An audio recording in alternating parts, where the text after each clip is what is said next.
नमस्कार दोस्तों, मैं हूं अंश और आपका स्वागत करता हूं अपने यूट्यूब चैनल अंश स्टडी वाला पर। आज की इस वीडियो में यहां पर पिछले 6 माह का करंट अफेयर क्वेश्चंस का प्रैक्टिस सेट नंबर 3 आपका यहां पर रहने वाला है। इसमें हम लोग देखेंगे टॉप 100 करंट अफेयर क्वेश्चन यहां पर, जो कि सभी प्रतियोगी परीक्षाओं हेतु बहुत ही महत्वपूर्ण रहेगा, जो कि सभी प्रतियोगी परीक्षाओं के लिए अति उपयोगी रहने वाला है।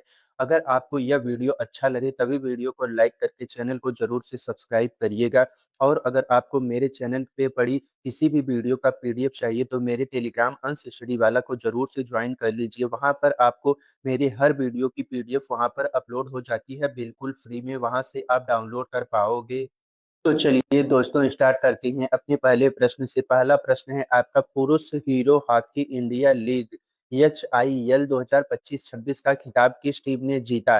तो आपका सही जवाब है यहाँ पर ऑप्शन नंबर सी, आपका वेदांता कलिंगा लासर्स ने यहाँ पर जीता है खिताब। अब बढ़ती हैं आगे यहाँ पर अगले प्रश्न पर। अगला प्रश्न है, तो अगला प्रश्न है आपका, HIL 2025-26 के फाइनल में कलिंगा लासर्स ने किस टीम को हराया? तो आपका सही जवाब है यहाँ पर ऑप्शन नंबर ए, आपका रांची रॉयल्स को हराया है। अब बढ़ते हैं आगे यहाँ पर अगले प्रश्न पर। अगला प्रश्न है आपका, HIL 2025-26 फाइनल में कलिंगा लासर्स ने रांची रॉयल्स को किस स्कोर से हराया? तो आपका सही जवाब है यहाँ पर ऑप्शन नंबर बी, आपका 3-2 से हराया है। अब बढ़ते हैं आगे यहाँ पर अगले प्रश्न पर। अगला प्रश्न है आपका, हॉकी इंडिया लीग खिताब लगातार 2 बार जीतने वाली पहली टीम कौन सी बनी है? तो आपका सही जवाब है यहाँ पर ऑप्शन नंबर सी, आपका बंगाल टाइगर यहाँ पर बनी है। अब बढ़ते हैं आगे अगले प्रश्न पर। अगला प्रश्न है आपका, पुरुष hero hockey India league HIL 2025-26 का आयोजन किन तारीखों में हुआ? तो आपका सही जवाब है यहाँ पर ऑप्शन ए, आपका 3 जनवरी से 26 जनवरी 2026 तक हुआ है इसका आयोजन। अब बढ़ती हैं आगे अगले प्रश्न पर। अगला प्रश्न है आपका, महिला हॉकी इंडिया लीग किस मौजूदा रीजनिंग चैंपियन टीम कौन सी है? तो आपका सही जवाब है यहाँ पर ऑप्शन नंबर आपका ए, यहाँ पर SG पाइपर्स यहाँ पर आपकी टीम है। अब बढ़ते हैं आगे अगले प्रश्न पर। अगला प्रश्न है आपका, pro kabaddi league PKL season 12 पर 2025 का खिताब किस टीम ने जीता? तो आपका सही जवाब है यहाँ पर ऑप्शन नंबर सी, आपका दबंग दिल्ली के सी ने जीता है। अब बढ़ते हैं आगे अगले प्रश्न पर। अगला प्रश्न है आपका, PKL 2025 के फाइनल में दबंग दिल्ली ने पुनेरी पल्टन को किस स्कोर से हराया? तो आपका सही जवाब है यहाँ पर ऑप्शन नंबर बी, आपका 21-28 से हराया है। अब बढ़ते हैं अगले प्रश्न पर। अगला प्रश्न है आपका, PKL 2025 का फाइनल मुकाबला किस स्टेडियम में खेला गया? तो आपका सही जवाब है यहाँ पर ऑप्शन नंबर आपका यहाँ पर सही जवाब है ए, आपका त्यागराज इंडोर स्टेडियम नई दिल्ली में खेला गया है। अब बढ़ते हैं अगले प्रश्न पर। अगला प्रश्न है आपका, PKL इतिहास में दबंग दिल्ली ने वर्ष 2025 में कौन सी उपलब्धि हासिल की? तो आपका सही जवाब है यहाँ पर ऑप्शन नंबर आपका बी, यहाँ पर दूसरी बार खिताब जीता। अब बढ़ते हैं अगले प्रश्न पर। अगला प्रश्न है आपका, PKL में सर्वाधिक 3 खिताब जीतने वाली सबसे सफल टीम कौन सी है? तो आपका सही जवाब है ऑप्शन नंबर बी, आपका पटना पाइंट रेड्स है। अब बढ़ते हैं अगले प्रश्न पर। अगला प्रश्न है आपका, प्रो कबड्डी लीग सीजन 12 2025 किन शहरों में आयोजित हुआ? तो आपका सही जवाब है यहाँ पर ऑप्शन ए, आपका विशाखापट्टनम, जयपुर, चेन्नई, नई दिल्ली में आयोजित हुआ। अब बढ़ते हैं अगले प्रश्न पर। अगला प्रश्न है आपका, Femina miss India world cup 2026 का खिताब किसने जीता? तो आपका सही जवाब है यहाँ पर ऑप्शन बी, यहाँ पर आपका साध्वी सतीश सैल ने जीता है। अब बढ़ते हैं अगले प्रश्न पर। अगला प्रश्न है, फेमिना मिस इंडिया वर्ल्ड 2026 विजेता साध्वी सैल किस राज्य से हैं? तो आपका सही जवाब है यहाँ पर ऑप्शन नंबर आपका बी, यहाँ पर गोवा से हैं। अब बढ़ते हैं अगले प्रश्न पर। अगला प्रश्न है आपका यहाँ पर, फेमिना मिस इंडिया 2026 का समारोह किस शहर में आयोजित हुआ? तो आपका सही जवाब है यहाँ पर ऑप्शन नंबर बी, यहाँ पर भुवनेश्वर में आयोजित हुआ। अब बढ़ते हैं अगले प्रश्न पर। अगला प्रश्न है आपका, 73वीं मिस वर्ल्ड प्रतियोगिता 2026 में भारत का प्रतिनिधित्व कौन कर रही हैं? तो आपका सही जवाब है यहाँ पर ऑप्शन नंबर यहाँ पर बी, आपका निकिता पोरवाल यहाँ पर कर रही हैं प्रतिनिधित्व। अब बढ़ते हैं अगले प्रश्न पर। अगला प्रश्न है, मिस वर्ल्ड 2026 प्रतियोगिता किस देश में आयोजित हो रही है? तो आपका सही जवाब है यहाँ पर ऑप्शन नंबर बी, यहाँ पर वियतनाम में यहाँ पर आयोजित हो रही है। अब बढ़ते हैं अगले प्रश्न पर। अगला प्रश्न है आपका, मिस वर्ल्ड 2026 के 73 वर्षों के इतिहास में पहली बार किस देश की प्रतिभागी ने भाग लिया? तो आपका सही जवाब है यहाँ पर ऑप्शन नंबर बी, आपका पाकिस्तान ने यहाँ पर भाग लिया है। अब बढ़ते हैं अगले प्रश्न पर। अगला प्रश्न है आपका, नई शिक्षा नीति के अंतर्गत स्कूली शिक्षा की संरचना किस प्रारूप में बदली गई है? तो आपका सही जवाब है यहाँ पर ऑप्शन नंबर बी, आपका 5+3+3+4 में बदली गई है। अब बढ़ते हैं अगले प्रश्न पर। अगला प्रश्न है, नई शिक्षा नीति के तहत उच्च शिक्षा में स्नातक ग्रेजुएशन की अवधि कितने वर्ष की है? तो आपका सही जवाब है यहाँ पर ऑप्शन नंबर आपका बी, यहाँ पर 4 वर्ष मल्टीपल एंट्री एग्जिट सहित यहाँ पर है। अब बढ़ते हैं अगले प्रश्न पर। अगला प्रश्न है आपका, उत्तर प्रदेश ने वर्ष 2026 से किन कक्षाओं के लिए अनिवार्य व्यावसायिक शिक्षा प्रारंभ की है? तो आपका सही जवाब है यहाँ पर ऑप्शन बी, कक्षा 9 से 11 यहाँ पर शिक्षा प्रारंभ की है। अब बढ़ते हैं अगले प्रश्न पर। अगला प्रश्न है, नई शिक्षा नीति के अनुसार प्रारंभिक कक्षाओं कक्षा 5 तक में शिक्षा किस भाषा में दी जानी चाहिए? तो आपका सही जवाब है ऑप्शन बी, मातृभाषा या क्षेत्रीय भाषा में दी जानी चाहिए। अब बढ़ते हैं अगले प्रश्न पर। अगला प्रश्न है आपका, एनसीईआरटी ने कौशल आधारित शिक्षा के लिए माध्यमिक स्तर पर कौन सी नई पाठ्य पुस्तक शुरू की? तो आपका सही जवाब है यहाँ पर ऑप्शन नंबर ए, आपका यहाँ पर कौशल बोध पुस्तक यहाँ पर शुरू की है। अब बढ़ते हैं अगले प्रश्न पर। अगला प्रश्न है आपका, भारत की जनसंख्या के अनुसार विश्व में भारत का स्थान कौन सा है? तो आपका सही जवाब है यहाँ पर ऑप्शन नंबर आपका यहाँ पर ए, आपका पहला स्थान है। अब बढ़ती हैं आगे अगले प्रश्न पर। अगला प्रश्न है आपका, भारत क्षेत्रफल की दृष्टि से विश्व में कौन से स्थान पर है? तो आपका सही जवाब है यहाँ पर ऑप्शन बी, 7वें स्थान पर है। अब बढ़ते हैं आगे यहाँ पर अगले प्रश्न पर। अगला प्रश्न है, भारत की मुद्रा करेंसी का नाम क्या है? तो आपका सही जवाब है यहाँ पर ऑप्शन नंबर आपका ए, यहाँ पर रुपया भारत की मुद्रा करेंसी का नाम है। अब बढ़ते हैं अगले प्रश्न पर। अगला प्रश्न है आपका, भारतीय संविधान को अपनाने की तिथि क्या है? तो आपका सही जवाब है यहाँ पर ऑप्शन सी, यहाँ पर 26 नवंबर 1949 है। अब बढ़ते हैं अगले प्रश्न पर। अगला प्रश्न है आपका, भारत का राष्ट्रीय पक्षी कौन सा है? ये इसका आंसर आप लोग को कमेंट में जल्दी जल्दी देना है, क्योंकि यह बहुत ही इजी प्रश्न है आपका। अब बढ़ते हैं अगले प्रश्न पर। अगला प्रश्न है आपका यहाँ पर, भारत के वर्तमान chief of defence staff CDS कौन है? तो आपका सही जवाब है यहाँ पर ऑप्शन नंबर बी, यहाँ पर अनिल चौहान यहाँ पर सीडीएस हैं। अब बढ़ते हैं अगले प्रश्न पर। अगला प्रश्न है, भारत में सीडीएस का पद किस वर्ष सृजित किया गया था? तो आपका सही जवाब है यहाँ पर ऑप्शन नंबर आपका यहाँ पर बी, यहाँ पर आपका 2019 में सृजित किया गया था। अब बढ़ते हैं अगले प्रश्न पर। अगला प्रश्न है आपका, भारत के पहले चीफ ऑफ डिफेंस स्टाफ कौन थे? तो आपका सही जवाब है यहाँ पर ऑप्शन नंबर ए, आपका जनरल बिपिन रावत थे। अब बढ़ते हैं अगले प्रश्न पर। अगला प्रश्न है, 2026 शीतकालीन ओलंपिक में भारत ने कुल कितने खिलाड़ियों का दल भेजा? तो आपका सही जवाब है यहाँ पर ऑप्शन ए, आपका 1 से 2 खिलाड़ी का दल भेजा।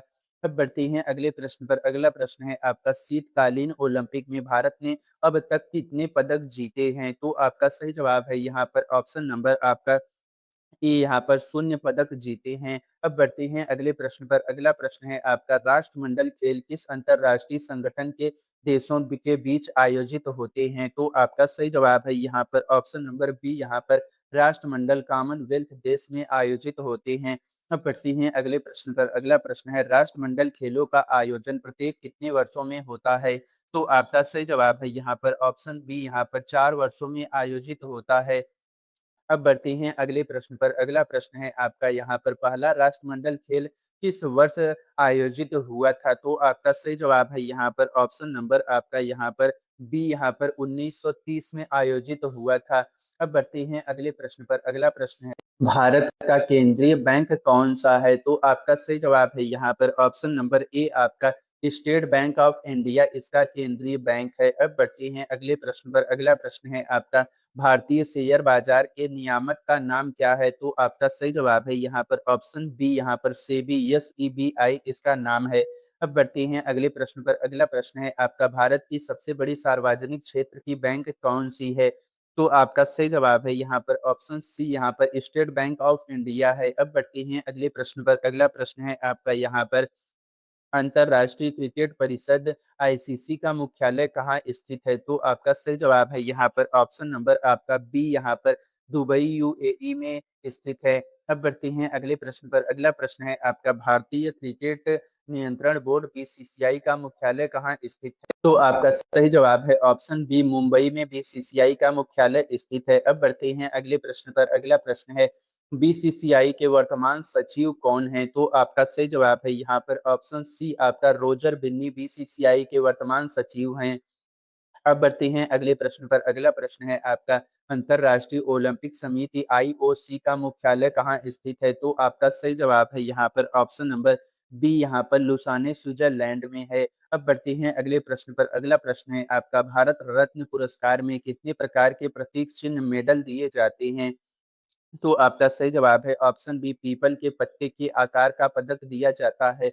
अब बढ़ते हैं अगले प्रश्न पर। अगला प्रश्न है आपका, एक वर्ष में अधिकतम कितने भारत रत्न पुरस्कार दिए जा सकते हैं? तो आपका सही जवाब है यहाँ पर ऑप्शन नंबर बी, यहाँ पर 3 यहाँ पर दिए जा सकते हैं। अब बढ़ते हैं अगले प्रश्न पर। अगला प्रश्न है आपका, भारत क्रिकेट टीम ने वर्तमान पुरुष टेस्ट कप्तान कौन हैं? तो आपका सही जवाब है यहाँ पर ऑप्शन नंबर सी, आपका शुभमन गिल यहाँ पर कप्तान हैं। अब बढ़ते हैं अगले प्रश्न पर। अगला प्रश्न है आपका, भारतीय पुरुष टी20 क्रिकेट टीम के वर्तमान कप्तान कौन हैं? तो आपका सही जवाब है यहाँ पर ऑप्शन बी, सूर्य कुमार यादव यहाँ पर कप्तान हैं वर्तमान में। अब बढ़ते हैं अगले प्रश्न पर। अगला प्रश्न है, भारतीय महिला क्रिकेट टीम की वर्तमान कप्तान कौन है? तो आपका सही जवाब है ऑप्शन बी, हरमनप्रीत कौर यहाँ पर कप्तान है वर्तमान। अब बढ़ते हैं अगले प्रश्न पर। अगला प्रश्न है, भारत के किस बैडमिंटन जोड़ी ने 2026 में सिंगापुर ओपन का खिताब जीता? तो आपका सही जवाब है यहाँ पर ऑप्शन ए, आपका सात्विक साईराज रैंकी रेड्डी और चिराग शेट्टी ने जीता है। अब बढ़ते हैं अगले प्रश्न पर। अगला प्रश्न है आपका, भारतीय बैडमिंटन खिलाड़ी पीवी सिंधु ने कितने ओलंपिक पदक जीते हैं? तो आपका सही जवाब है यहाँ पर ऑप्शन नंबर बी, यहाँ पर 2 पदक ओलंपिक में जीते हैं। अब बढ़ते हैं अगले प्रश्न पर। अगला प्रश्न है आपका, भारत का पहला उपग्रह कौन सा था? तो आपका सही जवाब है यहाँ पर ऑप्शन नंबर आपका यहाँ पर ए, आपका आर्यभट्ट यहाँ पर पहला उपग्रह था। अब बढ़ते हैं अगले प्रश्न पर। अगला प्रश्न है आपका, भारत का पहला मंगल मिशन कौन सा था? तो आपका सही जवाब है यहाँ पर ऑप्शन नंबर बी, यहाँ पर मंगलयान MOM यहाँ पर पहला मिशन था। अब बढ़ते हैं अगले प्रश्न पर। अगला प्रश्न है आपका, भारत के पहले अंतरिक्ष यात्री कौन थे? तो आपका सही जवाब है यहाँ पर ऑप्शन ए, राकेश शर्मा भारत के पहले अंतरिक्ष यात्री थे। अब बढ़ते हैं अगले प्रश्न पर। अगला प्रश्न है, भारतीय संविधान की प्रस्तावना में कितनी बार संशोधन हुआ है? तो आपका सही जवाब है यहाँ पर ऑप्शन नंबर आपका ए, आपका एक बार 42वां संशोधन हुआ है। अब बढ़ते हैं अगले प्रश्न पर। अगला प्रश्न है आपका, भारतीय संविधान में कुल कितने भाग पार्ट्स हैं? तो आपका सही जवाब है यहाँ पर ऑप्शन नंबर आपका बी, यहाँ पर आपका 22 भाग है। अब बढ़ते हैं अगले प्रश्न पर। अगला प्रश्न है, भारतीय संविधान की सबसे लंबी अनुसूची कौन सी है? तो आपका सही जवाब है यहाँ पर ऑप्शन नंबर ए, आपका 7वीं अनुसूची है। अब बढ़ते हैं अगले प्रश्न पर। अगला प्रश्न है आपका, भारत में सबसे अधिक बाघों की संख्या किस राज्य में है? तो आपका सही जवाब है यहाँ पर ऑप्शन नंबर बी, यहाँ पर आपका मध्य प्रदेश में है। अब बढ़ते हैं अगले प्रश्न पर। अगला प्रश्न है, भारत की सबसे बड़ी बाघ अभ्यारण्य टाइगर रिजर्व कौन सी है? तो आपका सही जवाब है यहाँ पर ऑप्शन नंबर बी, यहाँ पर नागार्जुन सागर श्रीशैलम यहाँ पर आपकी सबसे बड़ी है यहाँ पर टाइगर रिजर्व। अब बढ़ते हैं अगले प्रश्न पर। अगला प्रश्न है, अंतर्राष्ट्रीय बाघ दिवस कब मनाया जाता है? तो आपका सही जवाब है ऑप्शन ए, आपका 29 जुलाई को मनाया जाता है। अब बढ़ते हैं अगले प्रश्न पर। अगला प्रश्न है, फाइड फीडे का पूरा नाम क्या है? तो आपका सही जवाब है यहाँ पर ऑप्शन ए, आपका फेडरेशन इंटरनेशनल डेस एचेक्स विश्व शतरंज महासंघ। अब बढ़ते हैं अगले प्रश्न पर। अगला प्रश्न है आपका, फाइड के पहले शतरंज ग्रैंड मास्टर कौन थे? तो आपका सही जवाब है यहाँ पर ऑप्शन नंबर ए, आपका विश्वनाथन आनंद थे। अब बढ़ते हैं अगले प्रश्न पर। अगला प्रश्न है, पद्म पुरस्कार समारोह का आयोजन परंपरागत रूप से कहाँ होता है? तो आपका सही जवाब है यहाँ पर ऑप्शन नंबर बी, यहाँ पर राष्ट्रपति भवन में होता है।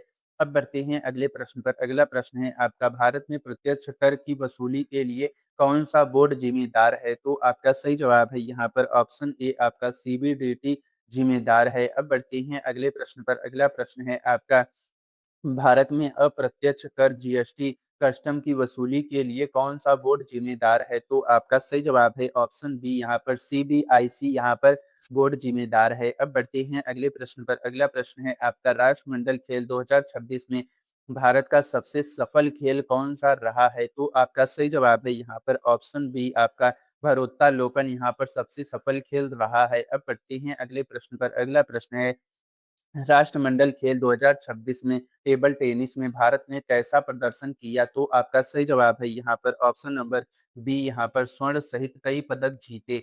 अब बढ़ते हैं अगले प्रश्न पर। अगला प्रश्न है आपका भारत में डिजिटल भुगतान के लिए किस प्रणाली का सर्वाधिक उपयोग होता है? तो आपका सही जवाब है option B UPI unified payment interface का सर्वाधिक उपयोग होता है। अब बढ़ते हैं अगले प्रश्न पर। यूपीआई का संचालन किस संस्था द्वारा किया जाता है? तो आपका सही जवाब है यहाँ पर option B NPCI national payment corporation of India के द्वारा किया जाता है। अब बढ़ते हैं अगले प्रश्न पर। अगला प्रश्न है आपका भारत में आधार कार्ड जारी करने वाली संस्था कौन सी है? तो आपका सही जवाब है ऑप्शन ए आपका यूआईडीएआई यहाँ पर संस्था है। अब बढ़ते हैं आगे यहाँ पर अगले प्रश्न पर। दूर संचार क्षेत्र के विनियमन के लिए भारत में कौन सी संस्था जिम्मेदार है? तो आपका सही जवाब है यहाँ पर ऑप्शन ए आपका TRAI है। अब बढ़ते हैं अगले प्रश्न पर। अगला प्रश्न है भारत का सबसे लंबा नदी पुल कौन सा है? तो आपका सही जवाब है यहाँ पर ऑप्शन नंबर ए आपका महात्मा गांधी सेतु है। अब बढ़ते हैं अगले प्रश्न पर। अगला प्रश्न है आपका भारत की सबसे लंबी सुरंग वर्तमान में कौन सी है? तो आपका सही जवाब है ऑप्शन ए अटल सुरंग रोहतांग है। अब बढ़ते हैं अगले प्रश्न पर। अगला प्रश्न है आपका भारत का पहला बुलेट ट्रेन कॉरिडोर किन दो शहरों के बीच बन रहा है? तो आपका सही जवाब है यहाँ पर ऑप्शन बी मुंबई अहमदाबाद में बन रहा है। अब बढ़ते हैं अगले प्रश्न पर। अगला प्रश्न है भारत की पहली सेमी हाई स्पीड ट्रेन कौन सी है? तो आपका सही जवाब है ऑप्शन नंबर आपका सी यहाँ पर वंदे भारत एक्सप्रेस है। अब बढ़ते हैं अगले प्रश्न पर। अगला प्रश्न है आपका भारत में कुल कितनी वंदे भारत एक्सप्रेस ट्रेन लगभग चल रही हैं? तो आपका सही जवाब है यहाँ पर ऑप्शन बी यहाँ पर 10 से कम चल रही हैं। अब बढ़ते हैं अगले प्रश्न पर। अगला प्रश्न है आपका भारत का राष्ट्रीय खेल आधिकारिक रूप से कौन सा घोषित है? तो आपका सही जवाब है यहाँ पर ऑप्शन नंबर आपका ए यहाँ पर हॉकी कोई आधिकारिक घोषणा नहीं है। अब बढ़ते हैं अगले प्रश्न पर। अगला प्रश्न है आपका भारत की सबसे ऊंची चोटी कौन सी है? तो आपका सही जवाब है यहाँ पर ऑप्शन बी कंचनजंगा यहाँ पर सबसे ऊंची चोटी है। अब बढ़ते हैं अगले प्रश्न पर। अगला प्रश्न है आपका विश्व की सबसे ऊंची प्रतिमा स्टैचू ऑफ यूनिटी किसकी है? तो आपका सही जवाब है यहाँ पर ऑप्शन बी यहाँ पर सरदार वल्लभ भाई पटेल है। अब बढ़ते हैं अगले प्रश्न पर। अगला प्रश्न है आपका स्टैचू ऑफ यूनिटी किस राज्य में स्थित है? तो आपका सही जवाब है यहाँ पर ऑप्शन बी यहाँ पर गुजरात में है। अब बढ़ते हैं अगले प्रश्न पर। अगला प्रश्न है आपका इस भारतीय एथलीट ने भाला फेंक में विश्व एथलीट चैंपियनशिप में स्वर्ण पदक जीता है? तो आपका सही जवाब है यहाँ पर ऑप्शन ए आपका नीरज चोपड़ा ने स्वर्ण पदक जीता है। अब बढ़ते हैं अगले प्रश्न पर। अगला प्रश्न है भारत की महिला मुक्केबाजी में सबसे प्रसिद्ध नाम कौन सा है? तो आपका सही जवाब है यहाँ पर ऑप्शन बी यहाँ पर मैरी कॉम है। अब बढ़ते हैं अगले प्रश्न पर। जीएसटी परिषद में राज्यों का प्रतिनिधित्व कौन करता है? तो आपका सही जवाब है यहाँ पर ऑप्शन नंबर आपका यहाँ पर सही जवाब है बी यहाँ पर राज्य वित्त मंत्री यहाँ पर करता है।